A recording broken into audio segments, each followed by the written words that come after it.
주님이 지신 십자가 우리가 생각할 때에 세상에 속한 욕심은 헛된 줄 알고 버리네. 죽으신 구주 밖에는 자랑을 말게 하소서. 보혈의 공로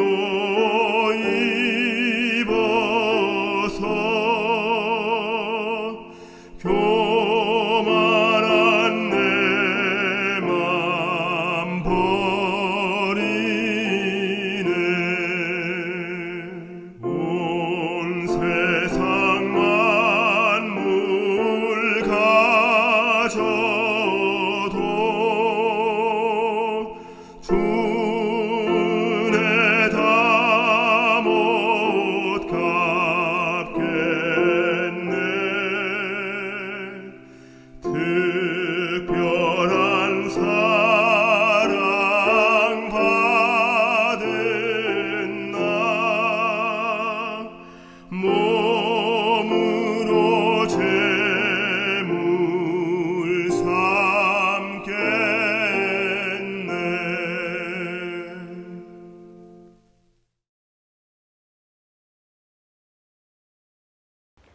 우리의 피난처가 되시고 위로가 되시는 주님, 창조의 기념일 안식일을 기억하여 함께 대면 예배를 드리지 못하는 아쉬움은 있지만 방송으로 찬양하고 주님께 경배드리고 주의 말씀을 들을 수 있게 은혜 주신 감사드립니다.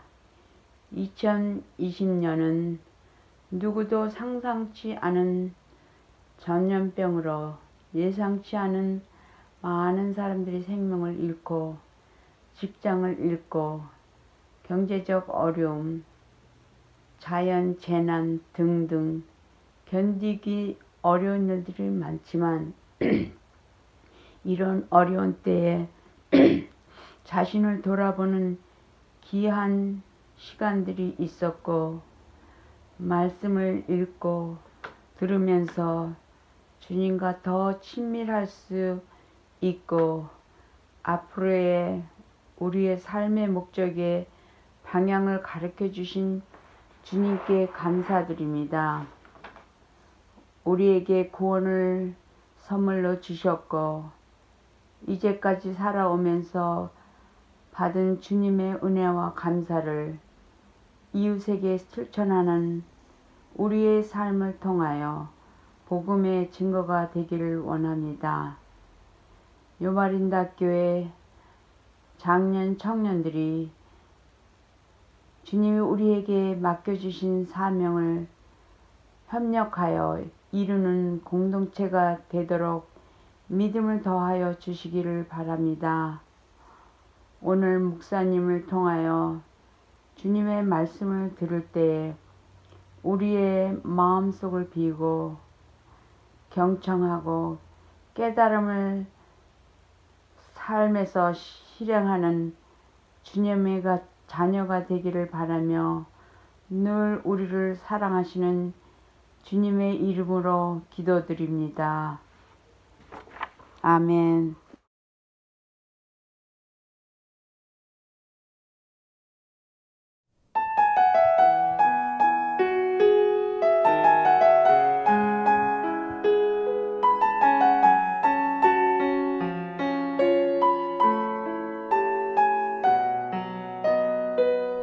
세상을 살아가는 동안에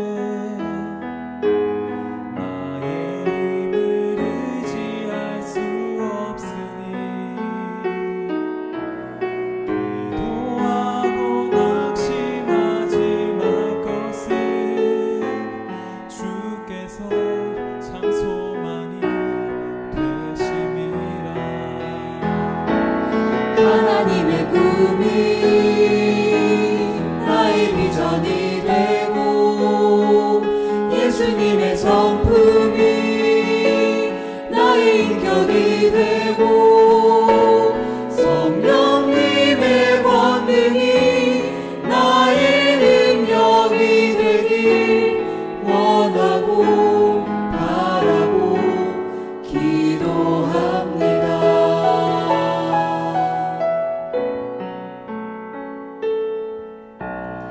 이 세상을 살아가는 동안에 나의 힘을 의지할 수 없으니 기도하고 낙심하지 말 것은 주께서 참 소망이 되심이라. 주의 길을 걸어가는 동안에 세상의 것 의지할 수 없으니 감사하고 낙심하지 말 것은 주께서 참 기쁨이 되심이라. 하나님의 꿈이 나의 비전이 되고 예수님의 성품이 나의 인격이 되고 성령님의 권능이 나의 능력이 되길 원하고 바라고 기도합니다. 하나님의 꿈이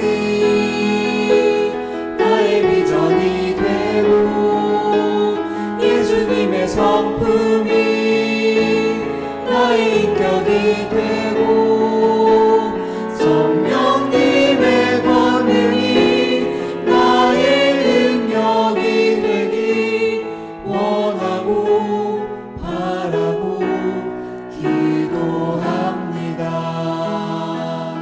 원하고 바라고 기도합니다.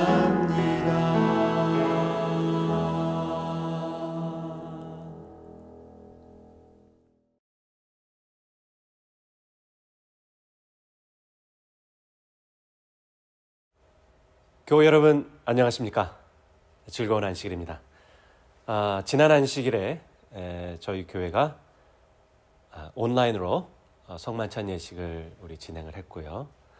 그것을 통해서 많은 교인들이 아주 큰 감동을 받았다라는 그런 피드백을 받았습니다.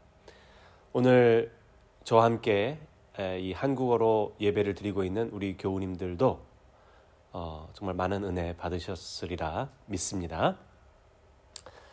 오늘은 우리 요한복음 13장에 있는 말씀, 초반부에 있는 말씀으로 여러분들과 함께 하나님의 은혜를 나누도록 하겠습니다. 13장 1절부터 있는 말씀을 우리가 읽겠습니다. 13장 1절입니다.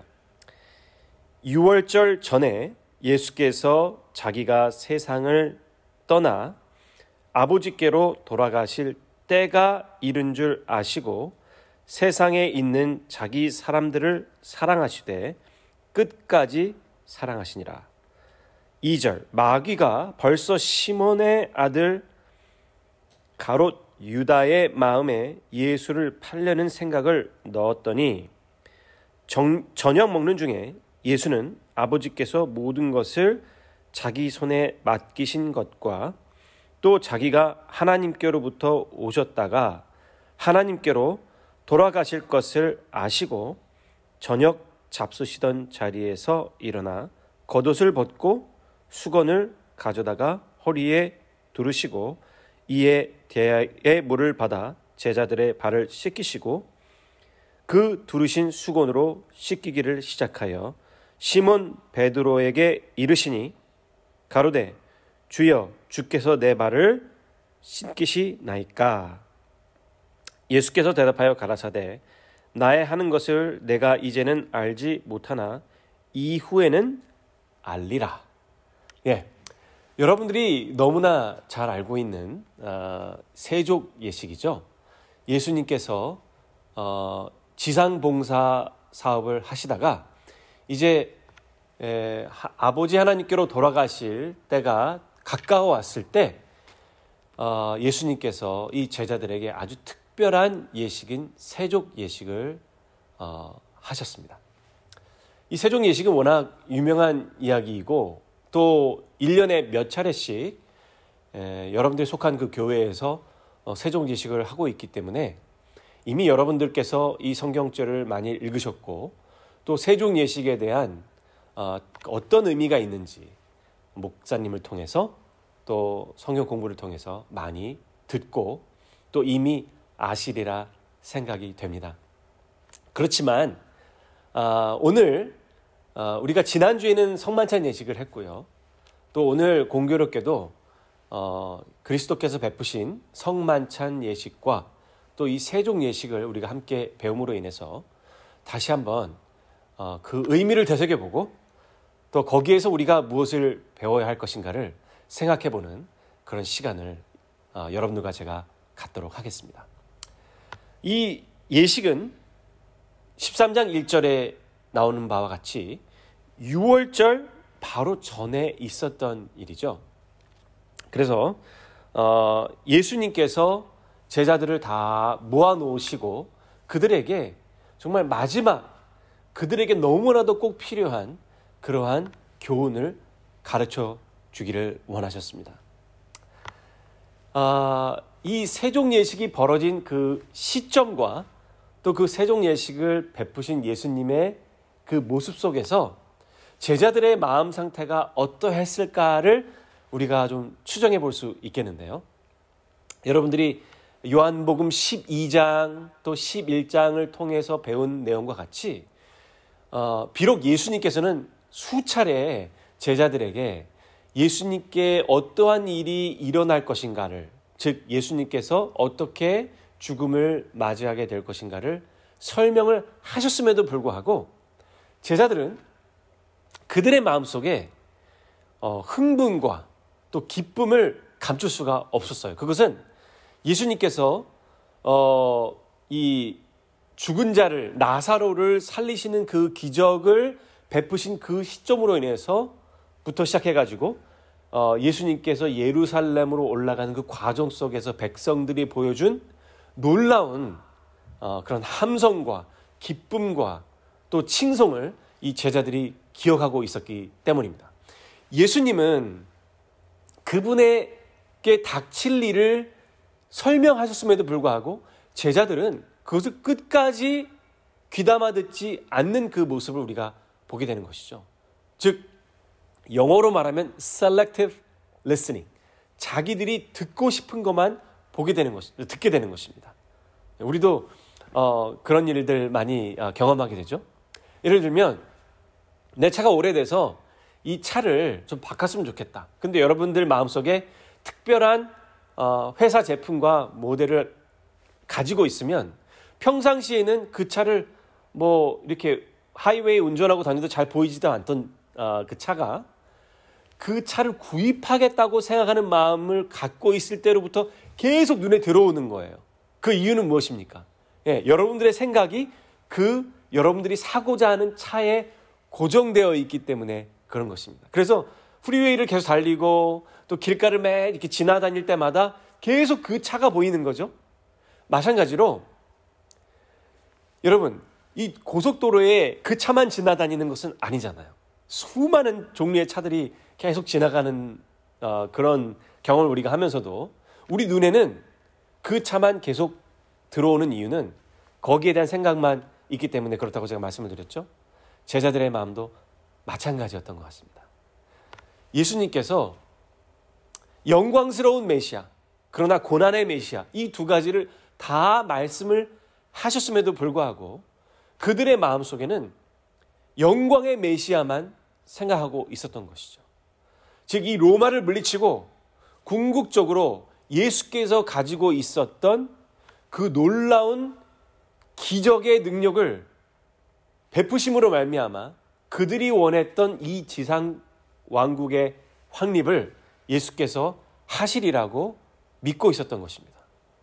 그래서 예수님께서 얼마 안 있으면 내가 죽는다, 희생을 당한다라는 그런 직접적인 혹은 간접적인 암시를 계속해서 제자들에게 주었음에도 불구하고 제자들의 생각이 한 곳에 고정되어 있음으로 말미암아 예수님께서 앞으로 당하실 일에 대한 생각을 전혀 하지 못했던 것입니다. 그러한 마음 상태로 지금 예수님과 함께 이 성찬의 자리에 제자들이 와 있는 것이죠. 시대의 소망의 말씀에도 있지만 성경의 말씀을 미뤄볼 때, 성경에 기록된 말씀을 미뤄볼 때 제자들의 마음속에는 이제 곧 예수께서 로마를 물리치고 정말 예루살렘을 다시 한번 하나님의 왕국으로 회복한 다음에 그 다음에 그 예수님께서 왕이 되시고 난 다음에 그 옆자리에 앉을 고관 대작이 누가 될 것인가에 제자들이 관심이 많았던 것입니다. 그래서 지금 예수님과 함께 식사를 하는 이 자리에 제자들이 들어오면서 그들의 마음속에는 누가 더 큰가, 누가 더 잘났는가, 누가 더 높은 자리에 앉아야 되는가에 대한 그러한 관심밖에는 그들의 마음속에 없었던 거예요. 그래서 여러분, 제자들이 다 그런 생각을 한번 하고 있었다고 한번 생각을 해보십시오. 그들의 마음속에 서로에 대하여 어떠한 마음을 갖고 있었을까요?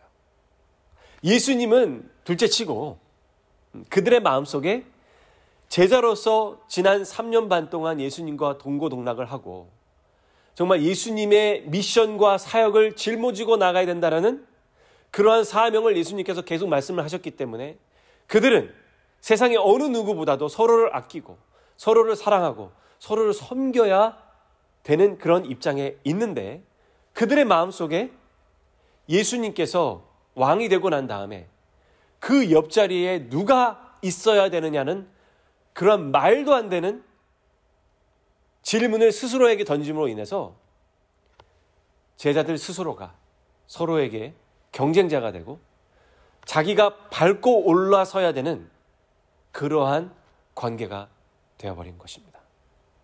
서로에 대해서 짜증이 나고 뭔가 좀 더 앞세우고 내세우려고 할 때 짜증이 나고 또 시기하고 질투하는 그러한 마음을 갖게 되었겠죠. 요즘도 우리 나라와 또 우리 지역과 심지어는 우리 교회를 놓고 볼 때 교회에서도 이런 일들이 종종 벌어지는 것을 우리가 보게 됩니다. 엊그제도 우리 교회에 중요한 선거가 있었는데요. 그 선거를 그 선거 주변으로 있었던 여러 가지 해프닝에 대해서 제가 얘기를 듣고 실소를 금치 않을 수가 없었습니다. 서로 좋은 자리에 앉겠다. 서로 높은 자리에 앉겠다. 이거 교회에서 장로, 목사 이런 모든 타이틀을 다 던져놓고 사람들의 욕심과 사람들의 관심은 누가 더 좋은 자리에 앉느냐라는 데 치우칠 수 있는 것이죠. 누구나 다 여러분 그렇습니다. 우리가 예수님의 그 자비와 예수님의 눈으로부터 우리의 시선을 떼고 다른 데를 쳐다보기 시작하면 우리는 다 똑같은 사람이 되는 것입니다. 제자들의 마음이 바로 그런 상태였던 것이죠. 근데 여러분, 그러한 제자들을 이제 이 자리에 놓고 예수님께서 이제 떠날 때가 얼마 멀지 않았는데 예수님의 마음이 어땠을까요? 예수님의 마음이 너무나 편치 못한 것입니다.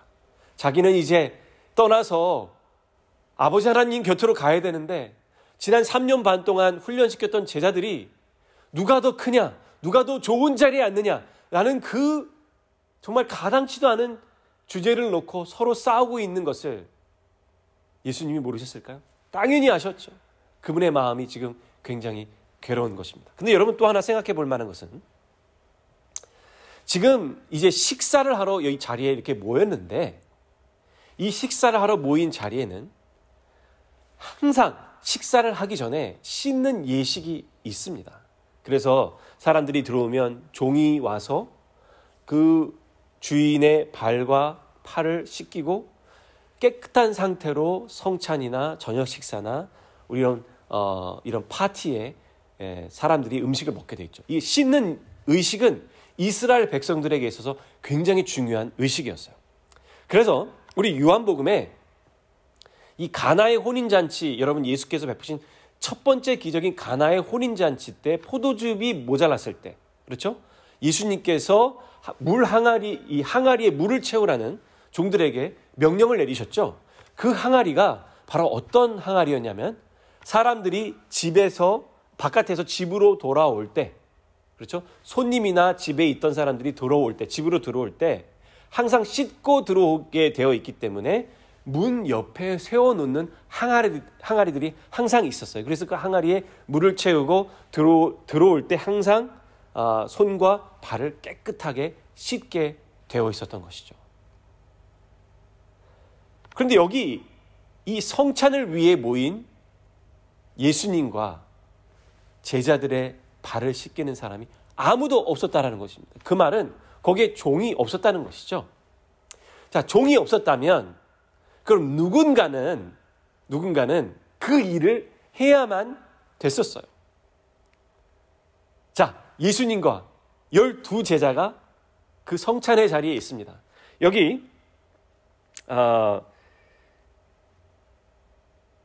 4절에 보면 저녁 잡수시던 자리에서 일어나 겉옷을 벗고 수건을 가져다가 허리에 두르시고, 자, 저녁 잡수시던 자리에서 일어나, 이 말만 읽으면 예수님께서 식사 중에 일어나서 제자들의 발을 씻기셨다라는 표현으로 우리가 이해할 수가 있는데요. 사실은 이 문화적으로 이 유대인들이 어떻게 이 식사를 했는지를 우리가 보게 되면 사실은 이 장면을 이렇게 이해할 수 있습니다. 유대인들은 식사를 굉장히 오랜 기간 동안 했어요. 예. 그래서 먼저 어떤 일이 있냐면 음식을 다 먼저 차려요. 사람들이 있는 자리에서 음식을 다 차리고 그 다음에 어떻게 합니까? 예. 식사를 하게 되는 거죠. 근데 그 일이 있기 전에 씻는 예식이 먼저 있어야 되는데 이 음식이 다 차려질 때까지 아무도 씻는 사람이 없었다라는 거예요. 제자들 서로 눈치를 보고 있었겠죠. 예. 내가 왜 저 사람 발을 씻어? 내가 왜 저 사람을 종이 되어서 저 사람을 씻어주고 저 사람에게 봉사를 해야 되나, 이런 생각을 가지고 있었을 것입니다. 왜요? 그들의 마음속에는 지금 어떤 생각이 가득 차 있습니까? 누가 더 크냐? 누가 더 중요한 자리에 앉느냐? 그러한 생각만 가득 있었기 때문에 내가 저 사람을 위해서 어떻게 봉사를 하고 어떻게 헌신을 해야 될 것인가라는 생각에 대한, 그러한 생각에 대한 마음의 여유가 전혀 없었던 것입니다. 그래서 예수님께서는 음식이 다 차려지고 그들에게 정말 그들이 가져야만 되는, 그들이 예수님이 부활 승천하시고 이제 그들이 남겨져서 하나님의 사업을 담당해야 되는데 그들에게 있어서 가장 중요한 봉사의 정신을 가르쳐주기 위해서 예수님께서 먼저 일어나셨어요. 그리고 그분이 입고 있던 그 옷을 벗으시고 그리고 허리에 수건을 두르시고 제자들의 발 앞에 무릎을 꿇으시고 그들의 발을 씻기기 시작한 것입니다. 여러분 생각을 해보십시오. 종이 상전에게 하는 일을 예수님께서 스승으로서 제자들 발 앞에 무릎을 꿇고 그 발을 씻기기 시작한 것입니다. 자, 그때 제자들의 마음에 어떤 생각이 있었을까요? 깜짝 놀랐겠죠. 예, 제자들은 정말 너무너무 소스라치게 놀랄 수밖에 없는 것입니다. 있을 수 없는 일이 일어난 거예요. 낮은 사람이 높은 사람을 섬겨야 되는데 스승이 제자들의 발 앞에 무릎을 꿇고 그들에게 가장 더럽고 수치스러운 발을 예수님께서 씻기기 시작할 때 그들은 그것을 감당할 수가 없었던 것입니다. 그리고 어떤 생각이 들었을까요? 조금 전까지 그들의 마음에 있었던 시기와 질투와 경쟁의 생각을 가졌다라는 그 생각에 대한 부끄러움. 그렇죠? 그 부끄러움이 그들의 마음속에 찾아온 것입니다. 예수님이 제자들의 발을 씻기셨을 때 누구의 발을 제일 먼저 씻기셨을까요? 시대의 소망에 보면 비록 유다가 이 성찬 예식이 있기 전에 제사장들을 만나서 예수님을 팔 계획을 이미 다 하고 있었지만 천연도스럽게 와서 상 차리는 것도 다 돕고 또 특별히 자리를 앉을 때 요한을 밀쳐버리고 예수님 제일 가까운 자리에 그가 앉았다라고 기록되어 있습니다. 예수님께서 유다의 발을 먼저 씻기셨어요. 유다의 발을 만지시고 그의 발을 씻기셨을 때 유다의 마음속에 어떤 생각이 있었을까요? 아마 제 생각에는 그는 지금 예수를 팔려는 마음이 있었지만 이런 겸손한 예수의 모습을 보고 잠시나마 내가 무슨 짓을 한 건가라는 그런 생각을 아마 했었을 것 같아요. 그러나 사단 마귀가 계속 유다에게 호소하고 나쁜 짓을 하라고 계속 그를 재촉하고 있는 동안 예수님에게로부터 눈이 떠나서 그는 사단에게 귀를 기울이기 시작했습니다. 그리고 예수님께서 유다를 지나서 다른 제자들의 발을 씻기는 그런 모습을 보면서 유다가 생각하고 있었던 이스라엘의 왕은 이런 모습이 아닌 것이죠. 예수님께서 제자들의 발을 씻기는 모습을 보고 유다는 이건 아니다라고 생각을 한 것입니다. 그래서 결국 처음에는 약간 마음이 찔리고 내가 왜 그런 결정을 했을까라는 후회스러운 마음도 있었지만 다른 사람의 발을 씻기는 그 겸손한 예수의 모습을 바라보면서 이것은 내가 기다리던 이스라엘의 왕의 모습이 아니다라는 그런 결론을 내리고 그는 기어코 예수를 파는 일을 감행하는 것이죠. 그러나 여러분, 유다를 제외한 다른 제자들의 마음속에 어떤 마음이 들어왔을까요? 다름이 아닌 내가 왜 다른 사람의 위에 서려고 했을까? 내가 왜 남보다 나아지려고 했을까? 내가 왜 다른 사람을 밟고 올라서려고 했을까라는 그런 부끄러운 마음을 갖게 된 것입니다. 그래서 베드로의 차례가 왔을 때 베드로가 예수님께 이런 얘기를 하죠.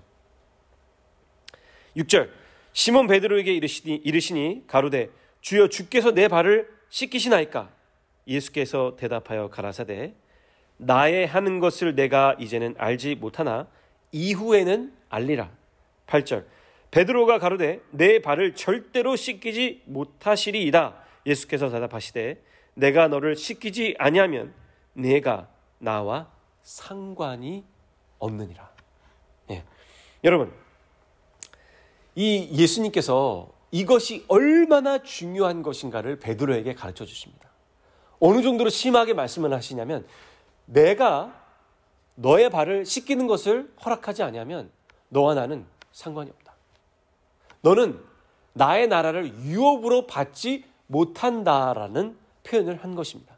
그 누가복음 15장에 탕자 이야기가 나오죠. 이 탕자가 아버지께 나와가지고 아버지의 유업을 달라고 요청을 합니다. 거기서 말하는 그 유업이라는 말하고 여기서 말하는 상관이라는 말이 같은 말이에요. 그래서 예수님께서는 너가 나에게 이 일을 허락하지 않으면 하나님 나라의 유업을 내가 받을 수 없다라고 표현을 하신 거예요. 그러니까 베드로가 9절에 시몬 베드로가 가로되 주여 내 발뿐 아니라 손과 머리도 씻겨 주옵소서. 10절 예수께서 가라사대 이미 목욕한 자는 발밖에 씻을 필요가 없느니라. 온몸이 깨끗하니라. 너희가 깨끗하나 다는 아니니라 하시니 이는 자기를 팔 자가 누구인지 아심이라.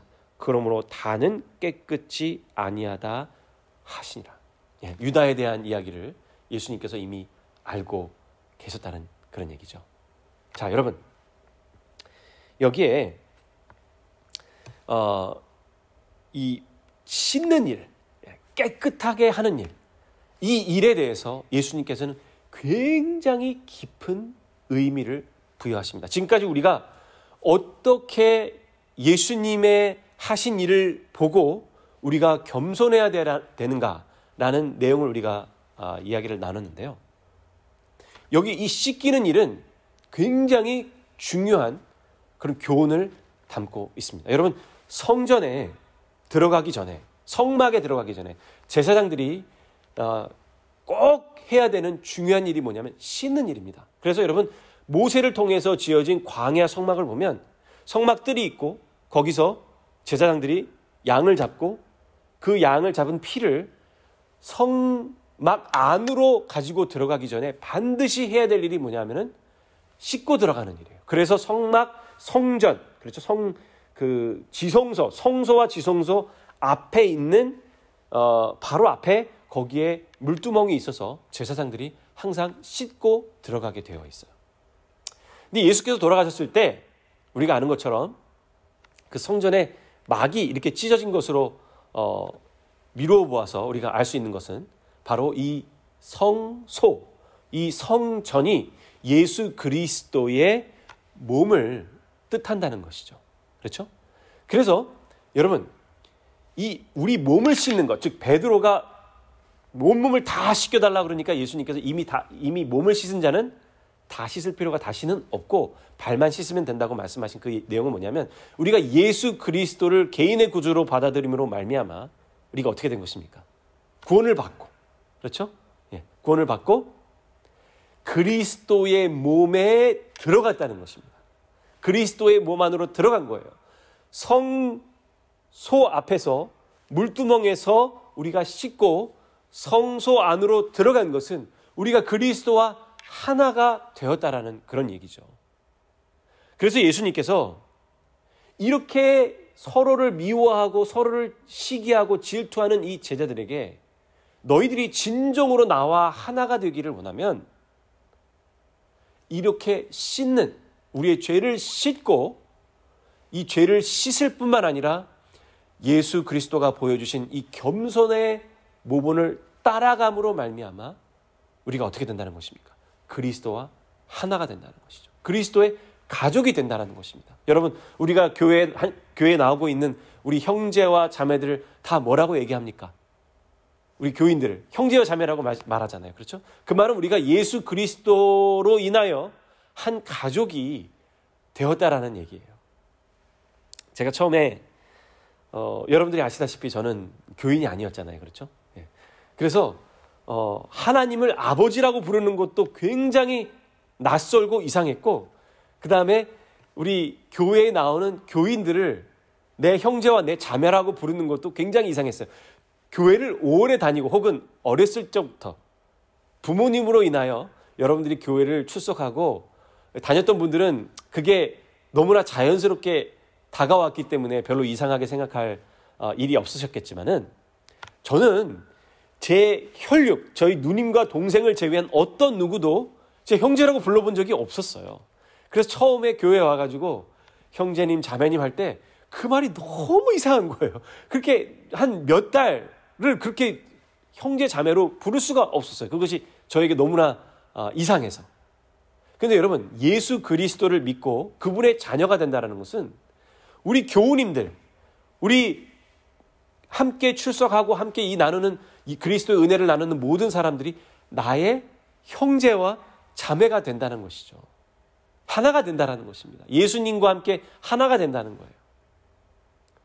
이것을 진정으로 그냥 말로만 하는 것이 아니라 진심으로 그러한 일을 하기를 원한다면 예수께서 가르쳐 주신 가장 큰 교훈 가운데 하나인 겸손의 교훈을 우리가 배워야 된다는 것입니다.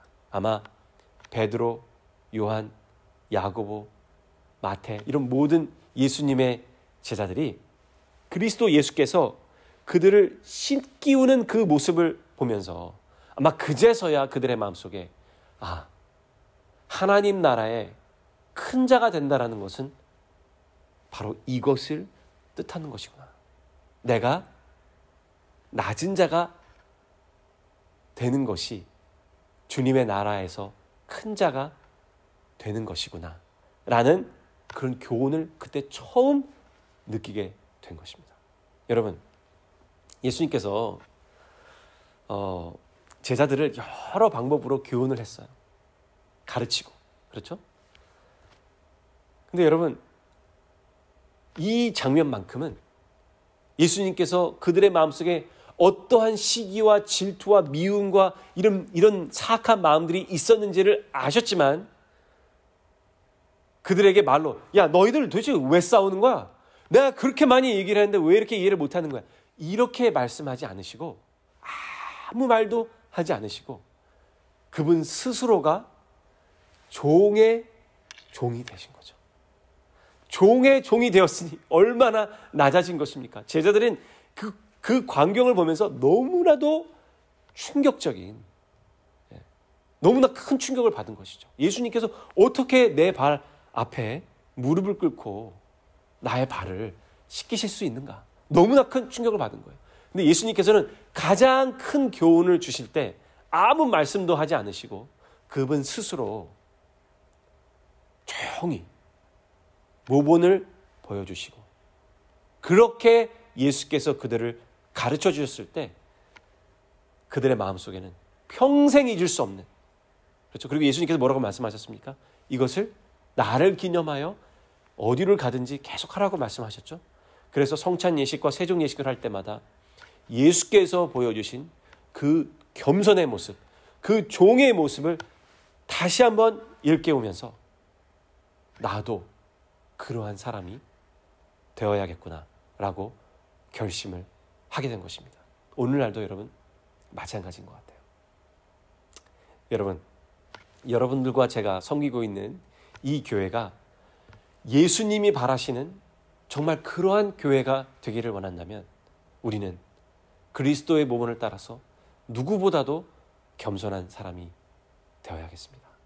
비록 우리 주변에 있는 많은 사람들이 가끔씩 우리의 눈살을 찌푸리게 만드는 그런 교만한 행동과 이기적인 행동을 보일지라도 우리는 그리스도의 모본을 따라서 우리가 다른 사람 앞에 무릎을 꿇고 그들의 발과 그들의 더러운 곳을 닦아주면서 우리가 예수의 모본을 따라 종이 되는 그러한 일들을 할 때 이 교회는 예수님께서 바라시는 그런 참된 빛과 소금이 되는 그런 교회가 될 것으로 있습니다. 저도 목사로서 가끔씩 자주 많은 갈등을 해요.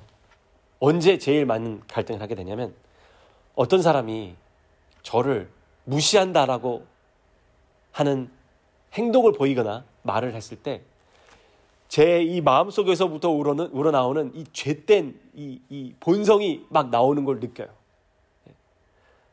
여러분, 무시당하는 거 너무 싫으시죠?